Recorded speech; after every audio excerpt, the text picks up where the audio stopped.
श्री शिवाय नमस्तुभ्यम। हर हर महादेव। जय शिव शंकर, जय मां पार्वती। प्रिय भक्तगणों, आप सभी पर भगवान भोलेनाथ और माता पार्वती की कृपा सदा सर्वदा बनी रहे। आज आप सभी भक्तजन रसपान करेंगे सावन सोमवार व्रत की पावन कथा। आप सभी भक्तगणों को सावन सोमवार व्रत की हार्दिक शुभकामनाएं। कहा जाता है, अगर आपकी कोई मन्नत पूरी ना हो रही हो या फिर तमाम परेशानी के बावजूद आपको करियर में सफलता ना मिल रही हो या व्यक्तिगत जीवन में परेशानी चल रही हो, तो मसलन कोई भी दिक्कत हो, तो परेशान होने की वजह आपकी सावन सोमवार का व्रत करके यह व्रत कथा अवश्य सुने। मान्यता है कि सावन सोमवार के दिन अगर व्रत रखकर इस कथा को सुन लिया जाए तो जातकों की मन चाही मुरादें पूरी हो जाती हैं। तो चलिए अब कथा को सुनते हैं। बड़ी ही श्रद्धा और प्रसन्नचित मन से भगवान भोलेनाथ और माता पार्वती का ध्यान करते हुए कथा को पूरा अंत तक सुनिएगा। एक समय की बात है कि एक साहूकार था जो भगवान शिव का अनन्य भक्त था। उसके पास धन धान किसी भी चीज की कमी नहीं थी, लेकिन उसकी कोई संतान नहीं थी और वह इसी कामना को लेकर रोज शिव जी के मंदिर जाकर दीपक जलाता था। उसके इस भक्ति भाव को देखकर एक दिन माता पार्वती ने शिव जी से कहा कि हे प्रभु, यह साहूकार आपका अनन्य भक्त है, इसको किसी बात का कष्ट है तो आपको उसे अवश्य दूर करना चाहिए। शिव जी बोले कि हे पार्वती, इस साहूकार के पास पुत्र नहीं है, यह इसी से दुखी रहता है।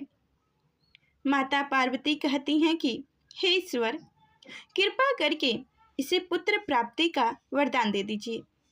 तब भोलेनाथ ने कहा कि हे पार्वती, साहूकार के भाग्य में पुत्र का योग नहीं है। ऐसे में अगर इसे पुत्र प्राप्ति का वरदान मिल भी गया तो वह केवल 12 वर्ष की आयु तक ही जीवित रहेगा। यह सुनने के बाद भी माता पार्वती ने कहा कि हे प्रभु, आपको इस साहूकार को पुत्र का वरदान देना ही होगा, अन्यथा भक्त क्यों आपकी सेवा पूजा करेंगे। माता के बार बार कहने से भोलेनाथ ने साहूकार को पुत्र का वरदान दे दिया, लेकिन यह भी कहा कि वह केवल 12 वर्ष तक ही जीवित रहेगा।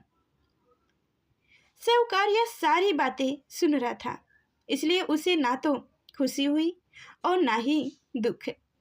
वह पहले की तरह ही भोलेनाथ की पूजा अर्चना करता रहा। उधर सेठानी गर्भवती हुई और 9 महीने उसे सुंदर से बालक की प्राप्ति हुई।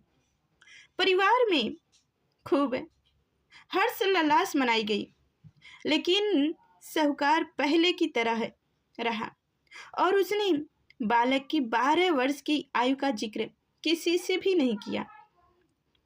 जब बालक को 11 वर्ष की आयु को हो गया तो एक दिन साहूकार की सेठानी ने बोला कि विवाह के लिए कहा, तो साहूकार ने कहा कि वह अभी बालक को पढ़ने के लिए काशी जी भेजेगा।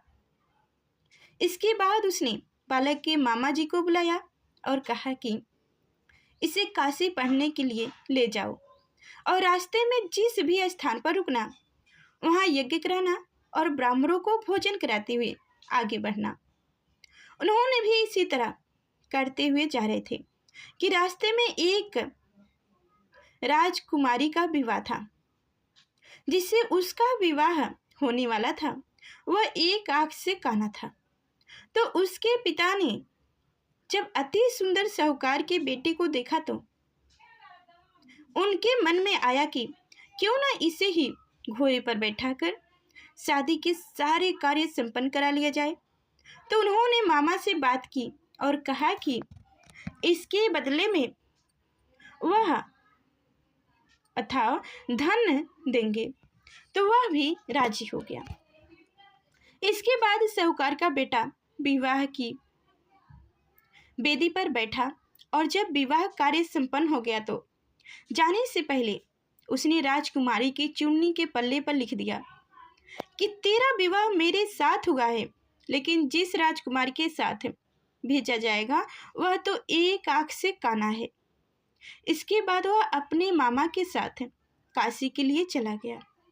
उधर जब राजकुमारी यानी कि राजकुमारी ने अपनी चुनरी पर लिखा हुआ पढ़ा तो उसने राजकुमार के साथ जाने से मना कर दिया। तो राजा ने भी अपनी पुत्री को बारात के साथ विदा नहीं किया। बारात वापस लौट गई। उधर मामा और भांजे काशी पहुंच गए। एक दिन जब मामा ने यज्ञ रच रहा था और भांजा बहुत देर तक बाहर नहीं आया, तो मामा ने अंदर जाकर देखा तो भांजे के प्राण निकल चुके थे। वह बहुत परेशान हुआ, लेकिन सोचा कि अभी रोना पीटना मचाया तो ब्राह्मण चले जाएंगे और यज्ञ का कार्य अधूरा रह जाएगा। जब यज्ञ संपन्न हुआ तो मामा ने रोना पीटना शुरू किया।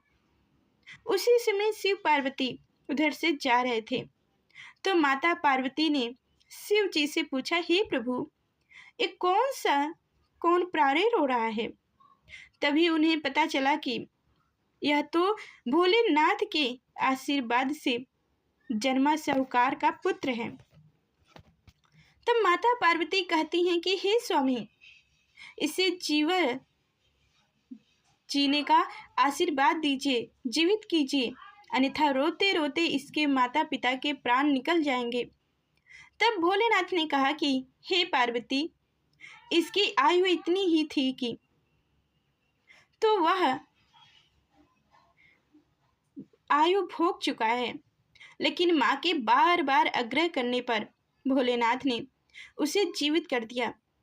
लड़का ओम नमः शिवाय करते हुए उठा और मामा भांजे दोनों ने ईश्वर को धन्यवाद दिया और अपनी नगर की ओर लौटे। रास्ते में वही नगर पड़ा और राजकुमारी ने उन्हें पहचान लिया। तब राजा ने राजकुमारी को साहूकार के बेटे के साथ बहुत सारे धन्य धान के साथ विदा किया। उधर साहूकार और उसकी पत्नी छत पर बैठे थे। उन्होंने यह प्रण कर रखा था कि यदि उनका पुत्र सकुशल ना लौटा तो वह छत से कूदकर अपने प्राण त्याग देंगे। तभी लड़के की मामा ने आकर साहूकार के बेटे और बहू के आने का समाचार सुनाया, लेकिन वो नहीं माने। तो मामा ने शपथ पूर्वक कहा।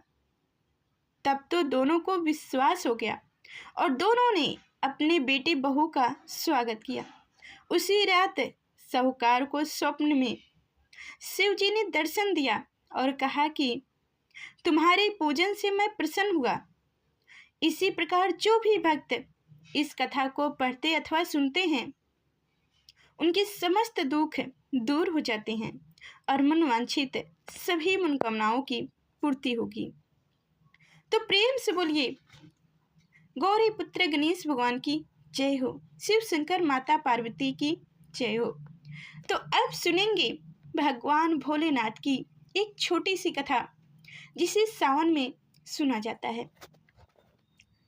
एक नगर में भगवान शिव का एक वैभव मंदिर था, जहां हर वर्ष दूर दूर से भक्तजन शिव जी के दर्शन के लिए आते रहते थे। वही सावन का महीना था। दूर दूर से कांवरिये कांवर लेकर भगवान शिव को जल अभिषेक करने आए हुए थे। मंदिर का परिसर भक्तों की भीड़ से भरा हुआ था। तभी अचानक आकाश में बिजलियां हुई और सोने का एक थाल उतरा। उसी के साथ एक भविष्यवाणी हुई कि जो कोई भगवान शंकर का सच्चा भक्त और प्रेमी होगा, उसी को यह थाल मिलेगा। मंदिर के परिसर में उपस्थित सभी लोगों ने यह भविष्यवाणी सुनी। धीरे धीरे सभी इकट्ठे हो गए। जो लोग मंदिर की व्यवस्था को देखते थे, उन्हें तो पूरा विश्वास था कि यह थाल हमें ही मिलेगा। इसीलिए वो सबसे आगे जाकर खड़े हो गए। सबसे पहले एक पंडित जी आए और बोले, देखिए, मैं प्रतिदिन महादेव का अभिषेक करता हूँ। अंत मैं ही भोलेनाथ का सबसे निकटवर्ती प्रेमी और भक्त हूँ, इसलिए थाल मुझे मिलना चाहिए। इतना कहकर पंडित जी ने थाल उठाया। जैसे ही पंडित जी ने थाल उठाया, थाल पीतल का हो गया। यह देखकर पंडित जी बड़े लज्जित हुए। उन्होंने थाल यथास्थान पर रखा और वहां से निकल गए। इसी प्रकार वहां उपस्थित सभी पंडितों ने खुद को आजमाया, लेकिन शायद उनमें से कोई भी सच्चा भक्त नहीं था। उन्हें भी थाल यथास्थान पर रखकर चले जाना पड़ा। इसके बाद उस नगर के राजा का आगमन हुआ। राजा सबसे आगे आए और बोले, मैंने महादेव के मंदिर में बड़ी भारी दान दक्षिणा दी है, इसलिए यह थाल मुझे मिलना चाहिए। इतना कहकर राजा सबसे आगे आए और थाल उठाया। जैसे ही राजा ने थाल उठाया, थाल तांबे का हो गया। यह देखकर महाराजा भी लज्जित हुए और थाल यथास्थान रखकर एक तरफ खड़े हो गए। इसके बाद इसी तरह से एक से बढ़कर एक दानी महात्मा और भक्त पधारे और थाल उठाया, लेकिन किसी के हाथ में कुछ और किसी के हाथ में कुछ हो गया, लेकिन सोने का नहीं रहा। तब लोगों को पता चला कि हम में से कोई भी महादेव का सच्चा भक्त नहीं है। उसी समय एक किसान का आगमन हुआ। ओ बेचारा महीनों बाद आज चतुर्मास के सोमवार के शुभ अवसर पर शिव जी के दर्शन करने आया हुआ था। गरीबी और गृहस्थी के बोझ तले दबा दिन रात खेतों में मेहनत मजदूरी करके अपना और अपने परिवार का गुजारा करता था। अभी रास्ते में आ ही रहा था कि कोई भिखारी मिल गया और कुछ खाने को मांगने लगा। इस किसान को दया आ गई। अपने खाने के लिए जो खाना लाया था वो उसने उस भिखारी को दे दिया। थाल के बारे में इसने भी सुना था, लेकिन उसने उस पर कोई ध्यान ही नहीं दिया। सीधा मंदिर गया और महादेव का पूजन करके बाहर आ गया। परिक्रमा करके जाने को हुआ, तभी पीछे से एक व्यक्ति बोला, भाई तुम भी थाल उठाकर देख लो, हो सकता है तुम ही वह सच्चा भक्त हो जिसके लिए यह थाल आया है। किसान को लगा वह व्यक्ति उसका मजाक बना रहा है। किसान ने हंसते हुए कहा, भाई मैं तो कभी कोई पूजा पाठ नहीं करता, महीनों में कहीं एक आध बार मंदिर आ पाता हूँ, मैं सच्चा भक्त कैसे हो सकता हूँ। वह अजनबी बोला, भाई हम तो देख चुके हैं, हमारी भक्ति तो दो कौड़ी की भी नहीं है। अब तुम भी अपना हाथ लगाकर देख लो, सोने का मिले या ना मिले, किंतु पता तो चल जाएगी कि तुम्हारी भक्ति में कितनी शक्ति है। लोगों के बहुत आग्रह करने पर आखिर उस भोले भाले किसान ने जाकर थाल उठा ही लिया। जैसे ही उसने थाल उठाया, लोगों के आश्चर्य का ठिकाना न रहा। सोने का थाल रोशनी से चमचमाने लगा। यह देखकर सब लोगों में खुशियों की लहर दौड़ गई। सभी लोग उसके जय जयकार लगाने लगे और पूछने लगे कि भाई तुम ही सच्चे भक्त हो, अब हमें भी तो बता दो कि कैसे भक्ति करते हो जिससे महादेव तुमसे इतने प्रसन्न हैं।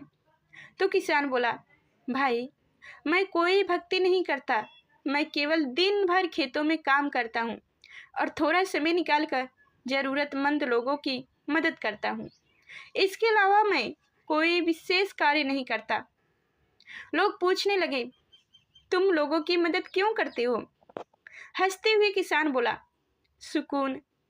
दूसरों के चेहरे पर मुस्कान देकर मुझे जो आनंद और खुशी होती है उसे मैं शब्दों में बयां नहीं कर सकता। शायद यही कारण है कि महादेव मुझसे खुश हैं। इसलिए दोस्तों हमेशा याद रखें, सत्कर्म का आरंभ भी आनंद से होता है और अंत भी आनंददायक होता है। दुष्ट कर्म का आरंभ भी दुख से होता है और अंत भी दुखदायक होता है। आप सैकड़ों मीलों की यात्रा करके भी दूसरे का दिल दुखाते हो तो आपकी वह तपस्या, साधना और महादेव का दर्शन धूल के बराबर है। तो उम्मीद करती हूँ कि आज ये हमारी कथाएं आप सभी को अच्छी लगी होगी। तो लाइक कर चैनल को सब्सक्राइब करें। फिर मिलते हैं अगले नेक्स्ट वीडियो में, तब तक के लिए धन्यवाद।